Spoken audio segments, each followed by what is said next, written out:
The wind carried a faint smell of wood smoke and wet earth through the quiet backroads of Harrow's End, a town where darkness seemed to settle heavier than anywhere else. Deputy Mark Latham drove slowly, the cruiser's headlights slicing through mist rising from the fields. Beside him, the department's most reliable partner, AK-9 named Rocco, sat stiff, ears sharp as razors. Nights like these were usually nothing, just silence, empty barns, the hum of cicadas. But that night, in the middle of routine patrol, Rocco's low growl rolled out of the dark, like a warning no man could ignore. If you find stories like this gripping, stay with us. Your support means the world. The gravel road stretched empty for miles, bordered by black fields that smelled of wet corn stalks. Deputy Latham tapped the steering wheel, humming without realizing it. But the sound died when Rocco shifted. The dog sat forward, nostrils flaring, muscles taut. "What is it, boy?" Mark muttered, slowing the cruiser. Rocco whined, nose pressed the window, then barked once, sharp, decisive. Mark pulled over. His boots hit the dirt shoulder with a crunch, breath foggy in the cool air. The night was thick, pressing down, as if the cornfields themselves were listening.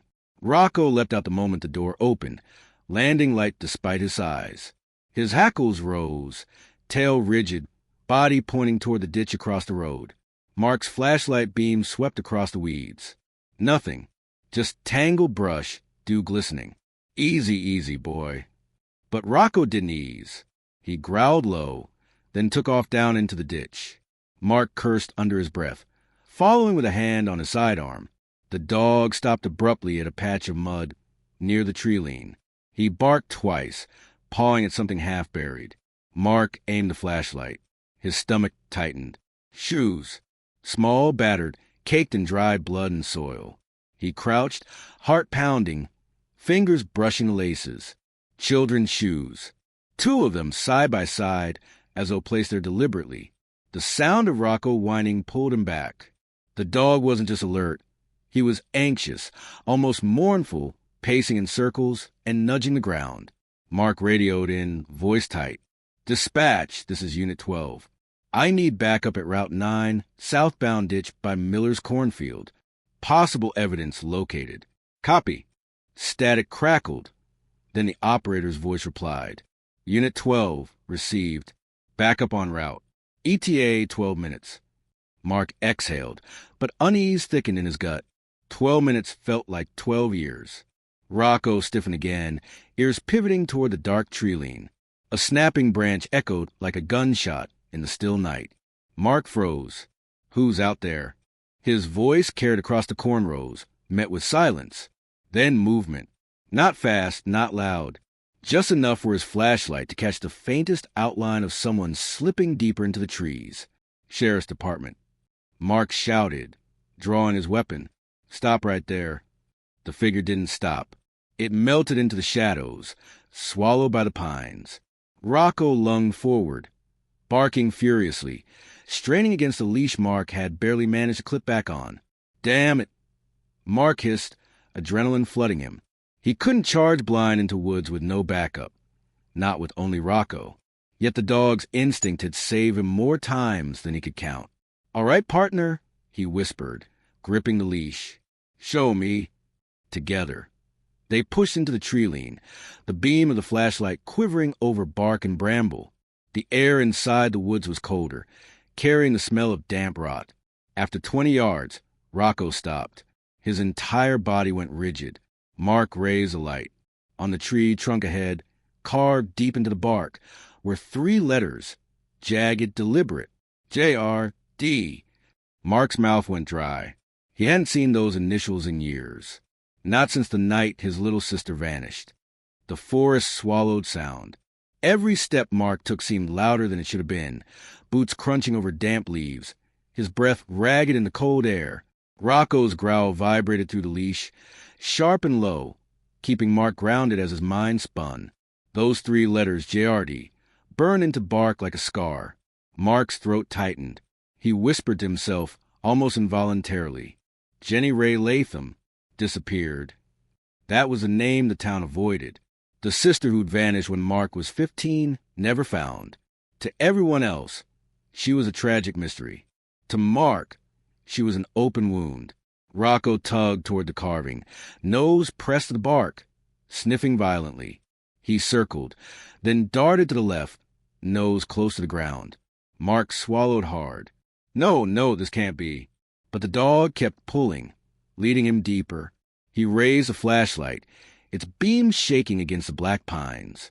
And there it was, more carvings scattered across trees, all jagged initials, each one seared into the wood like a ritual. Some old, weather-worn, some fresh, sap still bleeding from the cuts. Not just J.R.D., but others. Edie, MB, CL names Mark recognized. Kids who'd gone missing from Harrow's End over the years. Each unsolved, each buried by rumors and silence. Rocco barked once, sharp, urgent. His paws scraped at the dirt near one of the carved trees. Mark knelt, brushing leaves aside. Something pale emerged. He froze. A child's mitten. Pink, frayed, damp with mold. Mark recoiled, stomach twisting. He fumbled for his radio. "Dispatch! This is Unit 12. Do you copy? I need." The radio screeched with static. Nothing else. No voice, no signal. Damn it! He stood, nerves rattling, and tugged the leash. "Rocco, we're getting out." But Rocco didn't move. He was locked onto something in the distance, his body coiled tight, teeth bared. Mark raised the light again and froze. A man, standing about 30 yards ahead, half hidden between two trees. The beam barely caught his face, but what Mark saw made his heart hammer. Pale skin, a mess of unshaven beard, eyes reflecting the light like an animal's. The man didn't move, didn't flinch, just stared. Mark raised his weapon. "Sheriff's Department. Show me your hands." Silence. Rocco snarled, lunging against the leash. The man tilted his head slightly, almost curious. Then he lifted one arm, slowly, and pointed deeper into the woods. "What the hell?" Mark whispered. The man lowered his hand, turned, and walked into the darkness. "Stop," Mark shouted, but the figure melted into black, as if swallowed whole. Rocco pulled hard, dragging Mark forward. His instinct screamed at him not to go, but his training, and something deeper, forced his boots onward. They followed. The woods thickened, branches snagging at his uniform, shadows crowding the light. Mark's nerves buzzed, each step ringing with a memory of children's names carved into bark. After what felt like hours, Rocco stopped dead, his nose pressed against a rotted wooden door half buried in the hillside. A storm shelter. No, older than that, an old root cellar. Its boards sagged with age, but a heavy chain and padlock gleamed new against the rot. Rocco whined, pawing at it, his tail low, his body trembling, not from fear, but urgency. Mark's pulse thundered. He brushed the dirt away from the lock, fingers shaking. He could hear something soft, muffled, like movement inside. Jesus, his breath caught. Someone was in there. He fumbled at his belt for bolt cutters. None. Backup still hadn't arrived. Rocco barked, loud and furious. The sound echoed through the woods. Too loud. From behind them, branches snapped.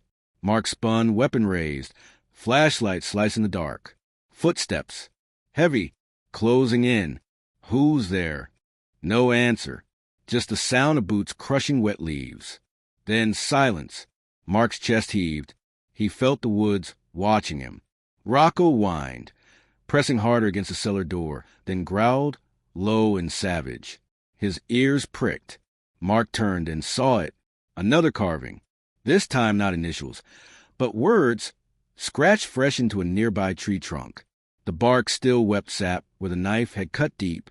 "She's waiting." Mark's hand went cold around the flashlight. His mind spun back to the pale man's stare, to the pointing gesture, to the silence of the woods. "She," he muttered, trembling. "She who?" But deep down, he already knew who the message was for. And it was personal. The padlock on the cellar gleamed like a dare. Deputy Mark Latham's hands shook as he tightened his grip on the gun. Rocco pressed against the door again, claws scraping wood, barking low and urgent. Something shuffled inside. Muffled. Weak. "Hold on." Mark shouted. His voice cracked the silence. He yanked at the chain, useless against the heavy steel. His chest heaved with every pull, every clink of metal that wouldn't give. Behind him, the woods whispered. Leaves trembled, though no wind stirred. Then headlights. Mark froze, blinded as beams cut through the trees. Tires rolled over leaves, and a familiar engine hum filled the silence. A sheriff's truck. Sheriff Ray Harlow stepped out. Heavy boots hitting the ground, his silhouette broad, commanding. His face was grim, shadowed under the brim of his hat. Mark exhaled, almost relieved. Thank God, Ray. There's someone in here. He pointed at the cellar door. We need to cut it open. I heard movement. I think. Mark. The sheriff's voice was calm. Too calm. Mark frowned. What? Ray's eyes flicked to the carvings in the trees, then to the cellar. His jaw tightened. You shouldn't be here. The words landed heavy, wrong. Mark's stomach turned cold. What the hell does that mean? Rocco growled, stepping between Mark and the sheriff. The dog's teeth glinted in the headlights. Ray sighed, almost weary. I told them not to send you this route. Not you. Anyone else. Mark's grip tightened on his gun. His voice broke. Ray, what's in there? The sheriff took a step closer. His face finally caught in the light. Sweat on his brow despite the chill night. Eyes dark and sunken. You already know, Ray said softly. The woods seemed to contract around them. Mark's breath caught, the truth bleeding into place. The missing kids. The silence. The unanswered questions that had haunted Harrow's End for years. You, Mark whispered. His throat closed on the word. Ray didn't answer. He didn't need to. The look in his eyes was confession enough. Jesus Christ. Rocco barked, furious, straining against the leash. Quiet that dog. Ray snapped, his voice sharp for the first time. Now. Mark lifted his weapon, hand trembling. Open the door, Ray. Now. Before I put you down right here. For a moment, the night held its breath. Ray's hand twitched toward his hip, but too late. A growl tore from Rocco as he lunged. The leash slipped from Mark's grip, and the dog hit the sheriff like a freight train, teeth sinking into Ray's arm. Ray cried out, staggering, his gun clattering to the dirt. Mark kicked it away, pressing his boot down hard. It's over, Ray. It's done. Ray's face twisted, sweat and blood mingling, but his eyes burned with something beyond fear, something cold, unrepentant. You think you know what's in there? You don't. You never did. Mark shoved him back against the truck, cuffing him rough, rage boiling his voice. Then let's find out. With Ray restrained, Mark fired 2 shots into padlock. The chain snapped, clattering to the ground. The cellar door groaned as he pulled it open. A wave of damp rot and earth spilled out. Then soft sobs. Mark aimed the flashlight inside.